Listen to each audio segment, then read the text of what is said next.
There we go. Hello, everybody. Happy Friday. My name is Tisha, and off to my left, I've got Nate Flood. We are the co hosts for Casual Convo Friday, and happy early Valentine's Day. You see, we're sporting the red and the glasses and all this fun stuff. And today we have Andrea Macek. She is a career change coach, and today we're talking all about career transition. And I'm excited about this. A lot of people making some moves, especially in 2021. And Andrea's going to go into a lot of those different questions and topics. So, without further ado, I'd like to introduce you to Andrea. Andrea, welcome. Welcome to Casual Convo Friday. Thank you. Thank you, Nate and Tisha, for having me. It's exciting and nice to be here. Yay. Absolutely. All right. Well, real quick housekeeping before we get started. I know we always get a flood. See that, Nate? Nate Flood, a flood of questions. So if you have a question, if you're tuning into this live or even catching the replay, make sure to send us a chat, say hello, and ask your question. So Andrea, Nate, myself, we can address that while we're on live. Or if you are watching the replay, we do go back and we check those comments too. So don't be a stranger. Say hello. Yeah. Give us your questions so we can talk about it on this live stream. Well, without further ado, and here you go. Maria, happy early Valentine's Day. It's been a long time. Nice to see you all. Nice to see you too, Maria. Thank you so much for tuning in on LinkedIn. And Valentine's. Here we go. Valentine's and President's Day. It's like party all in one. Party all in one weekend. I did not know it was President's Day Monday, and my husband said he was off work. I'm like, why? Why are you off work? So you're like, anyone didn't know that. Too. Yeah. Like I'm off work too. Yeah. My boss gave me the day off. My boss gave me the day off too. What about you, Nate? Boss give you the day off? No, I never get the day off. Never. And I have to say, first of all, before we get started, I want to say a very heartfelt happy birthday to Nate Flood. Yesterday was his big birthday. Oh. Whopping 37 years old. 37 years old. Awesome. Nate. Nice. All right. And Luis Melendez saying groovy glasses, Tisha. Yeah, thanks so much. They don't have frames in them. So I have the contacts and glasses. All right, well, let's get going because we have a jam-packed session. There's a lot to cover today. So Nate, why don't you take it away with the first question for Andrea? Sure thing, Andrea. Thanks for coming on. Glad to connect with you. First thing I want to ask you is if you could go back, because you're talking about career counseling and things of that nature. If you could go back to your 20-year-old self, everybody always has that, man, if I knew what I knew now back then, what would I do? What would be the one thing that you would teach yourself to kind of set yourself on a little bit better of a path? That could be an entire 3-day conversation, I think, right? So much wisdom. But I would think the biggest thing I would tell my 20-something self is to slow down. I coach mostly young professionals and recent graduates, and I get it. We're hungry. We're fighting so hard that entire educational career to get there and get to the other side that we often don't stop to actually pick our head up, literally and figuratively, and look around of what's happened, how we've changed, and absorb all that new information. So I would really encourage you, no matter what phase of life you're in, but especially in your 20s, take a moment, really pause and give yourself the space and time to figure out who you are and what you want before you keep blazing that amazing trail that you're already blazing. I hear that. I know me personally, I would tell myself to take a little bit more advantage of the opportunities I had to learn. That was a big thing. I spent a lot of time learning, doing different jobs and stuff, but looking back, I probably could have done a little bit better job of that as I was moving forward. What about you, Tisha? I think I would go with Andrea. I think that so many of us are caught up and I have to get there so fast. I have to do it faster, better. I have to just get there that we lose sight of the journey. We definitely don't celebrate the wins. I'm big into celebrating the wins. I'm big into slowing down to speed up, slow down to speed up. And even as I'm mentoring students that are like, I just want to get there faster. I'm like, I'm just throwing caution to the wind. You want to make sure that you slow down because that's when you become more effective. That's when you realize where you're making your mistakes. That's where you can really evaluate what you need to be doing better, So that's what I always say. And so I take that advice to heart. And I want to touch on that, what you both mentioned. We're so we're so afraid of failure. And this is also something, I know you said one thing, Nate, but I'm going to add on another thing is, I tell my clients this all the time, or prospective clients are like this, we're sharing wisdom. Really don't be scared to fail. Like, say that's the big F word in our career, right? Is the failure. But truly, and I know it sounds cliche, and those of you who are on LinkedIn, you hear this a lot in a lot of different content, is fail forward and failure is feedback. But that's another huge piece of advice, or something I would tell myself in my 20s, is don't be scared to mess up, because like Nate mentioned and like Tisha said, that's how you're going to learn. If you don't let yourself mess up and learn from it, you can't go forward and you can't get information. So, there's a professional way to mess up, especially if you're in a job or looking for a job, but don't be so scared to be perfect that you don't ever fail.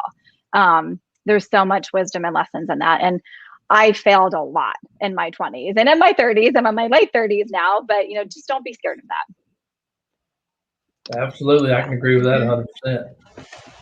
All right. So, one of the things, especially like with the past year, the way it was for a lot of people and everything, there's a lot of transitioning going on. People are trying to, make changes and move to different areas because either something, fell apart for them, or they're just tired of where they're at, or whatever the case may be.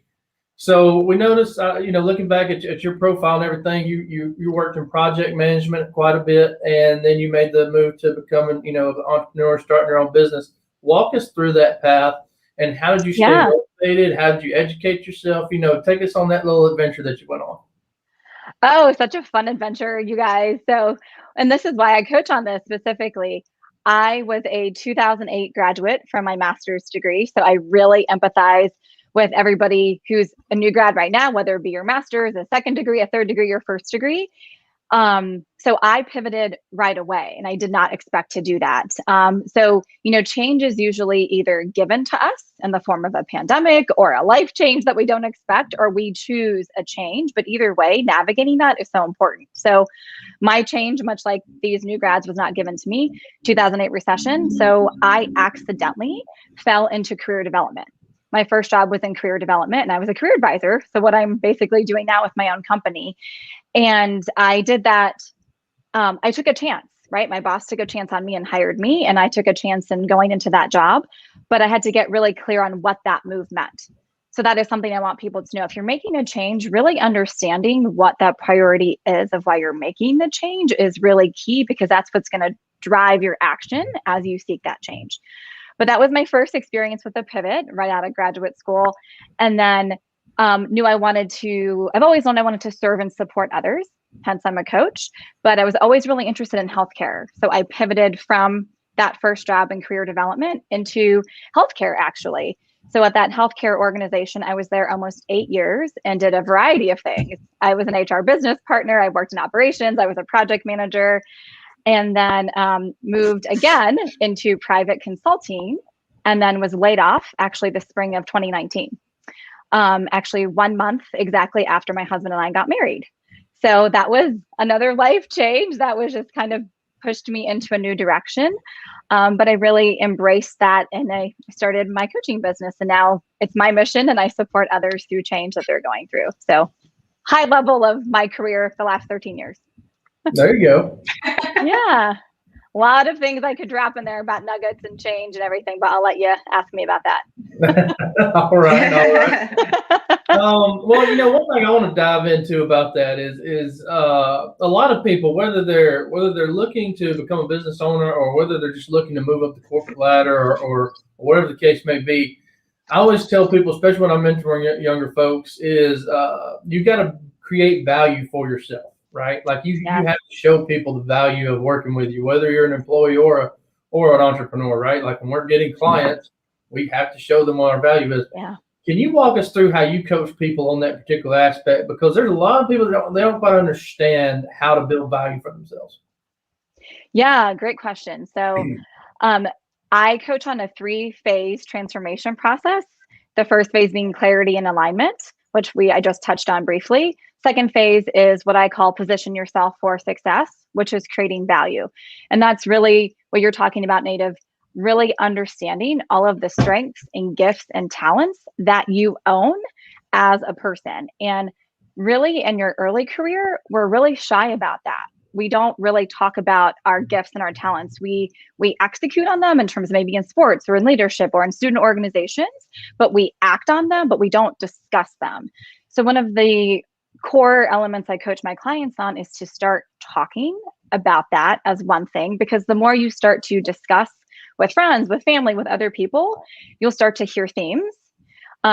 Reflective exercises are fantastic as well. So journaling, I'm a big proponent, like Tisha, of looking at your wins.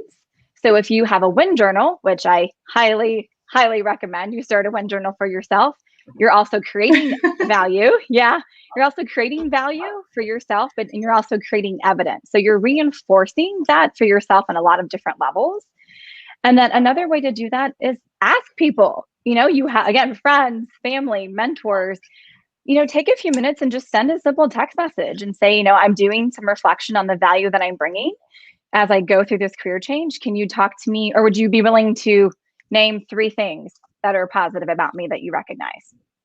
So just practicing acknowledging that for yourself and discovering it in different ways is really important, because then you'll find themes. And that's how I did it for myself. And that's how I've coached clients on that. Because once you identify it, then you can amplify it, and then you can connect it to opportunity. Can I say something on that topic? I love this because, I talk a lot about personal branding, and Andrea, we've had conversations about this, and we're so close. Like Nate, if I said, what are the best attributes you have? What, tell me about your wins, tell me about your personality. And a lot of times we're so stuck on that. And that's what career, that's what people want to see. And so just like you said, Andrea, going to your closest friends and family and saying, what do you see in me? What are those positive attributes? What can I bring to the table? What are those skills? Like I was on a hike yesterday with a good friend, and she was telling me, she's like, I don't really know what my purpose is. And I feel like you need to go back and look at all the sets of talents and skills that you have and bring that to the surface, because that's what makes you really unique. And people often forget that. They forget that it's not just what I did in this business or what I did in this company, but it's like a collection of everything you've done. So I really, really love, Andrea, that you said your evidence journal. What is your evidence journal? Yeah. I love that. It's not just your wins journal. It's my evidence. This is the things that I've already done and proven that I can do it. It is. And I'm a big person on efficiency. So you guys, if you do this, not only are you creating evidence, but you have a log for yourself. If you're in a job for a performance review, if you want to ask for a raise, when you're updating your resume, your LinkedIn profile, you have evidence for all of that collateral, and that you don't have to go back and remember it. Because I don't know about you guys, I am in my late 30s. I don't remember what I did yesterday.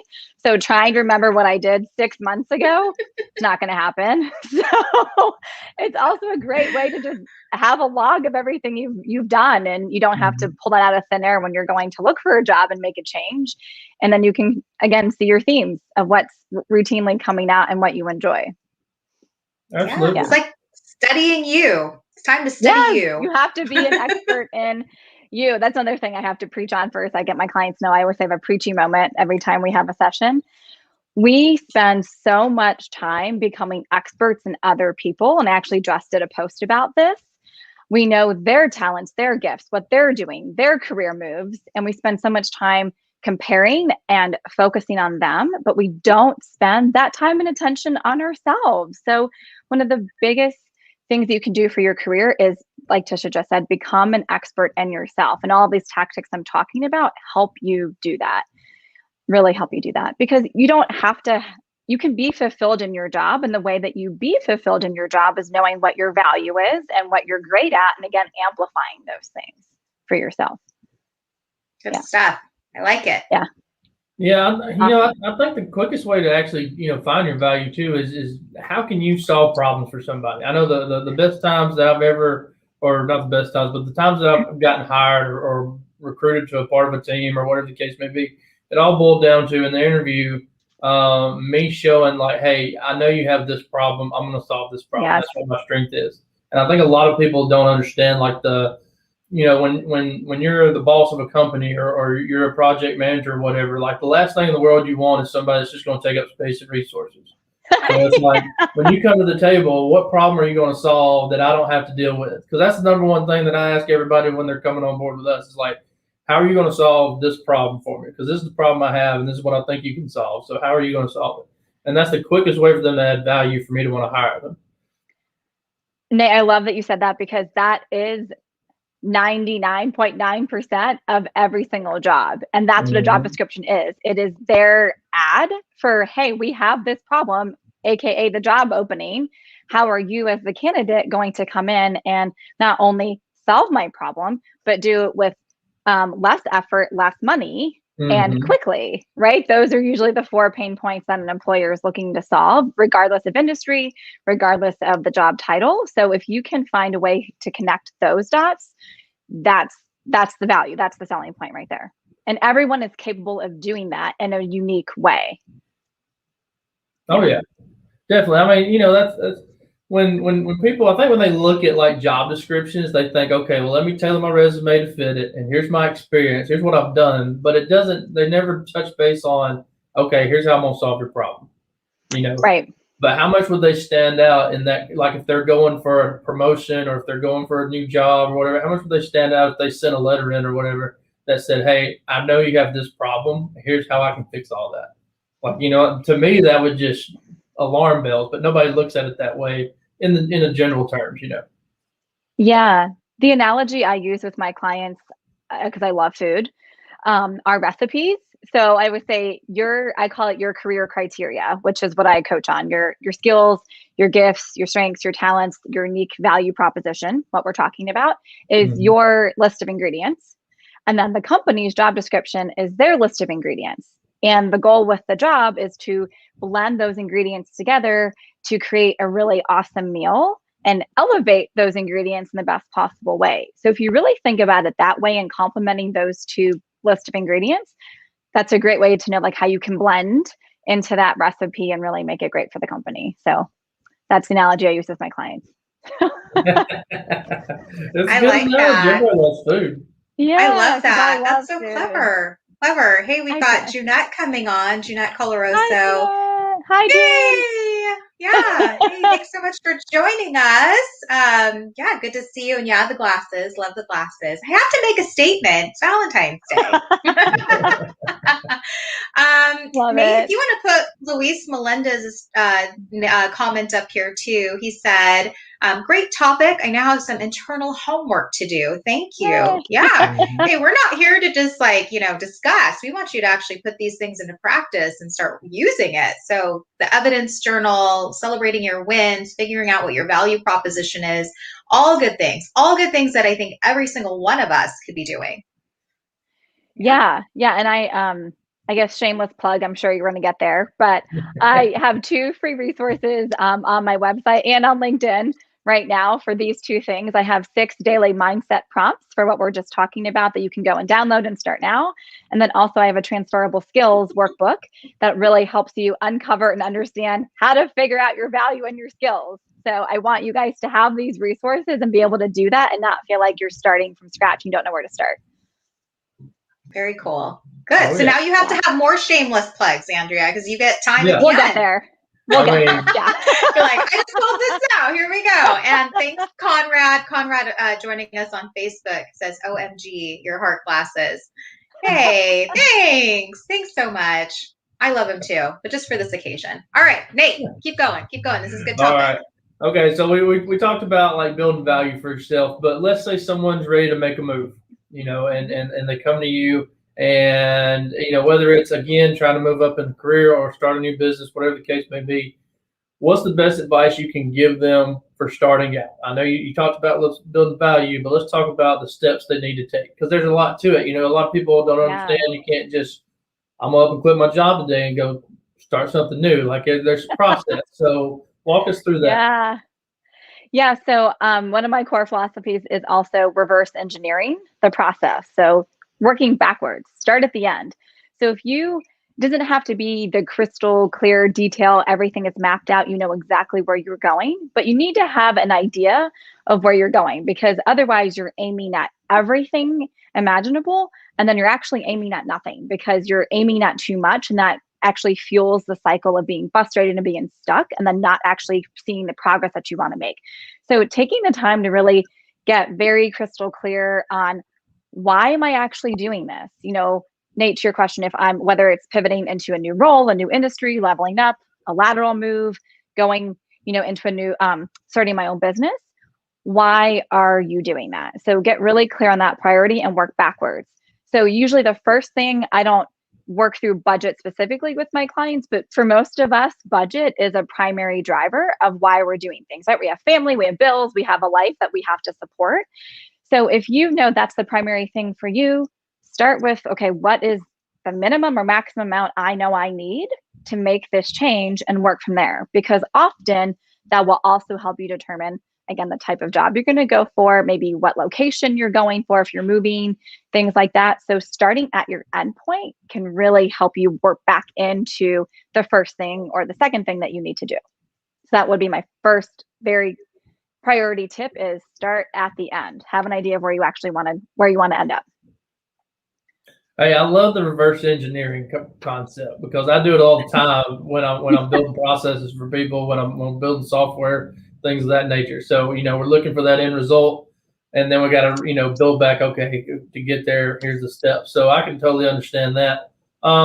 In terms of, it always helps, we all know that the way the world works is it's all about who you know, who you get leads with, who you make connections with, things of that nature. Walk us through how you counsel people in terms of building out their network. So when they're looking to make a move, let's say I'm working at a corporate company, and I'm looking to either move up the ladder or maybe take a new position, a new company, whatever the case may be. Walk us through the steps that you would suggest to me in terms of like building my network out. I know, the first thing I did was last year was contact Tisha to get outside of my bubble. My bubble of connections on LinkedIn weren't very active on LinkedIn, and I couldn't get out of it. So I was like, well, I'll find somebody to get me out of the bubble. Lo and behold, here we are, and I now have, all her connections coming on board with me. Nice. I'm just kidding. Oh, okay. I think we're still there. Nate, can you hear me? Yeah. Just kidding. Okay. Yeah. So I love this, and I also coach on networking. I am a super connector, which is what your guest talked about last week.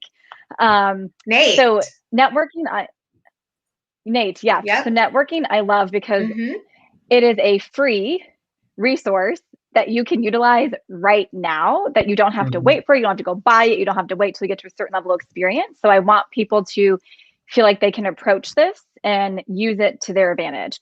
So the first thing, again, is being clear. So again, you might have a few different reasons why you're going for your next step, but I need you to have that narrowed down. So I'll give you a concrete example. I have a client right now who is looking to break into tech, who is looking to move to countries, and is also looking to go for a higher level job. Those are all fantastic reasons, and we're going to work through all of those, but we have to prioritize that first, right? So you can do everything, but you can't do it all at once, and you get overwhelmed. So when we leverage her network, the first thing we're going to do is figure out, okay, of those 3 items, what's the priority? And then we're going to work backwards from there. So when we talk about networking, same thing. If your first priority is, let's say, location, start with who you know. Get a piece of paper, maybe, or go on LinkedIn, and let's say you want to move to, I'm in Chicago. Let's say you want to move to Chicago. Look at cousins, family, coworkers, things like that, people in that area, and make a list first. And then see who it is that you can talk to. That also takes away some of the intimidation factor. A lot of people aren't like me. They're not like us. They're not comfortable talking to the world and like sending messages to people. So don't start yourself with something that feels really scary and intimidating, because then you're not going to do it. I want you to start with something that feels approachable and comfortable for yourself, and then work into the bigger goal. So if you have a cousin or a friend of a friend that's in Chicago, ask for an introduction. Say, Tisha, hey, Andrea's in Chicago. I'm really curious about moving there. Would you be willing to make an introduction so I can chat with her about what her professional experience has been like? So again, that clarity piece is really important before you reach out. And then the second thing would be start with who you know, and then work your way out from there. Hey, I can dig that. Me too. So to kind of wrap up, before we get into your second shameless plug of the day. You get 2. 2. Yeah. I got tickled. Sorry. The last question I want to talk about, we kind of touched a little bit more on building the career path and stuff like that. But let's talk about the actual process of jumping ship and starting your own business. So if somebody comes to you with that scenario, and they're like, "Look, my career path seems to be I need to go start a business," and they probably never have ran one before. So walk us through some advice you would give to them in that situation. Sure. And again, this is kind of the key 3 steps I'd coach anybody on if it's a transition, whether again it's a new industry or you're looking to start your own business. Is again, start again, repetitive, but start with where you want to go. First, have an idea. So especially when it comes to starting your business, we're in a culture right now where it's the sexy, fun, interesting thing to do, right? But it is hard. The 3 of us, anybody out there who started your own business, it is, I'm not going to curse. It is really, really hard. And I think we get into the glitter and the glam of the other side of what it looks like when things are running smoothly and you're making the money and things are working well and you can travel and you can do things, but we don't see as the really hard work that goes into it. And that goes for any change, any transition. If you're doing something new for the first time, it's going to suck at first. It's not going to be comfortable. But if you're willing to do the work and get the support to do that work, it'll happen for you. So I would say the biggest thing is really understand what you're willing to do if you're going to start your business. So I'll give you a concrete example. I had the intuition that I wanted to go back to career development before I was laid off. So I started to reach out to my old team and my network when I was working in higher education and was putting feelers out there. And then I got laid off and I thought, you know what, this might be my only opportunity to give this a shot. I was terrified, but I gave myself a timeline. So I said, okay, I'm going to talk to every person I know right now who's an entrepreneur and get various different perspectives. So again, that networking piece, get information, get clear on what it is that you want to do about it. Secondly, I took it in 3 to 6 month chunks. I didn't go into starting a business saying, this is going to be end all be all. I'm going to do this forever. Now I know that because I'm about 2 years in, but I said, okay, I'm going to give it 3 months. I filed my LLC. I stood up certain things, started to coach. And 3 months later, I said, okay, how is this going? Let's extend it for another 3 to 6 months. So I did it in pieces. And that's the strategy I take with my clients too, because we also have that mentality that it has to be all or nothing, right? Like if I don't go all in, it's never going to work. And I want you to give your all when you're dedicating yourself to a transition or a change, but it's okay if you're evaluating. You don't have to commit to that specific thing. Do it, like we said, test it out, try it out. You might fail, but you're going to know what it is that you like, what you don't like, what you want to explore, and then you can take that going forward. My business, what it looks like today is not what it looked like 3 months ago or even 6 months ago. And so the biggest thing with a business, if you're starting a business or any transition, is giving yourself the permission to be flexible and to really evaluate where it is that you stand in each phase of that change. I like that advice. I love that advice because I think we go, well, what's my 5-year plan? Well, why don't you just look at it in chunks and see what happens then? Yeah. And then you get like frustrated and you're like, I'm not there. And why am I not there? And by the way, Nat Handler, yes, you're still good. You're still good. And it's replay.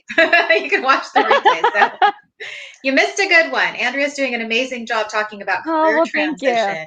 Oh yeah. See, Nat's even saying, Nate, he's even saying, Andrea, Tisha, we got it. We got the red shirt. We got the necklace. We tried. Like, we're festive. Where are you?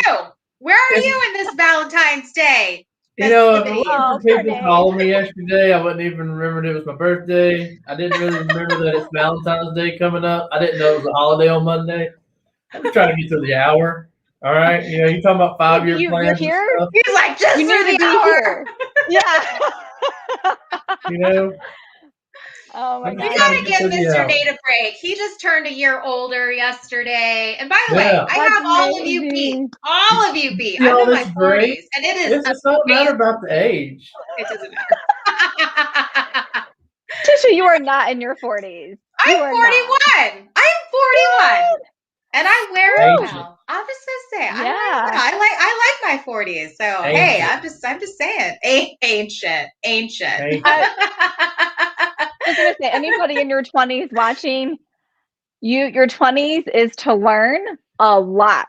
Like, take every lesson. Your 30s, you take those lessons and you improve on them, and then your 40s, my friends tell me, is it gets better. It keeps getting better. So I mean, your 20s is the training ground. I will tell you, it's the training ground. So don't put so much pressure on yourself. And Tisha, to your point, the 5-year plan, the 3-year plan, you guys, I'm a recovering planner. I'm still a major planner. Anybody who knows me would be like, you're not recovering. You're still there.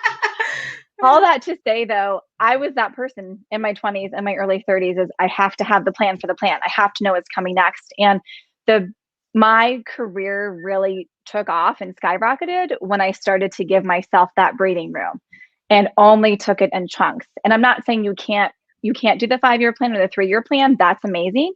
But don't be so tied to it that you hold on so tight and you don't give yourself the room to grow and do new things. Because you guys, when I was 18, I thought I was going to be a doctor. And then I came out of graduate school, thought I was going to be a private consultant. The world had other plans for me. And then I accidentally landed in career development, and it was my dream job. And it is the reason why I'm coaching today. So shout out to my former boss, Eric Friedman. If you're watching, he's been a mentor to me, and he gave me my shot 13 years ago. And that team and him made an amazing impression on my life. And they're the biggest reason why I'm coaching today. That's awesome. You never know. Yeah, you never know where your life's going to happen. Yeah. You never know. I always share the story that I wanted to be Connie Chung. And Nate, you gave me the opportunity to be Connie Chung. I get to interview people. I love that. I love that. Every single Friday. That's a name I haven't heard in a long time. I was just going to say, should we share who that is for anybody who's under 25? You guys just have to Wikipedia that and Google it. Yeah, Google that. Google Connie Chung. Just Google Connie Chung. Yeah, so I know we're short on time, but Nat Handler's saying, Nate, we need to work on your 5-hour plan. He doesn't remember his 40s. And he says, I pivot in my career. This topic is interesting to me. This is a great topic. Andrea, you did such an amazing job sharing so many words of wisdom, some nuggets, some actionable items. I always love that. I love guests when they come on and they give action steps. Here's what you need to do. And I really love that tip of if you're going to go into a new career, find out who the people are like that are already doing that. Start rubbing shoulders with those people, because that's how you start to get there. That's closer than you were before. So great tips. Thank you. Nate, how are you doing on time? Because I know you're always like back to back. You're good? I'm good for about 2 minutes. All right, Andrea. Last time. We're gonna give it to you. Shameless plug, and then we gotta cut this. Oh, thank you. Yeah, this is my jam. This is my area of specialty for coaching. So if you are ready to make a change, reach out to me, practice your networking, reach out and let me know if I can support you. I'm taking private clients right now, and this is my area of expertise. I have lived it. I have coached it. And I know it's not easy. It's exciting, but it's not easy. And I want people to know that they have resources to make this change for themselves. So I'm here. I'm your girl. Reach out. Don't be shy.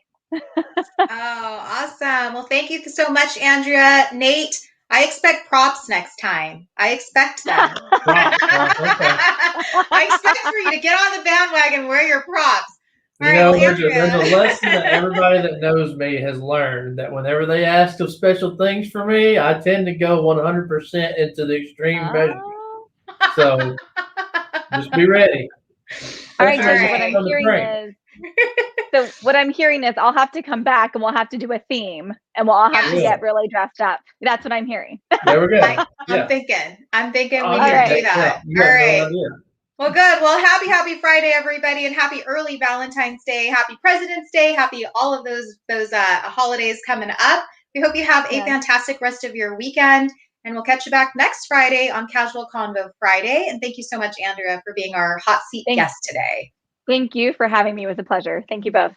Yeah, no problem. Y'all have Bye, a great everyone.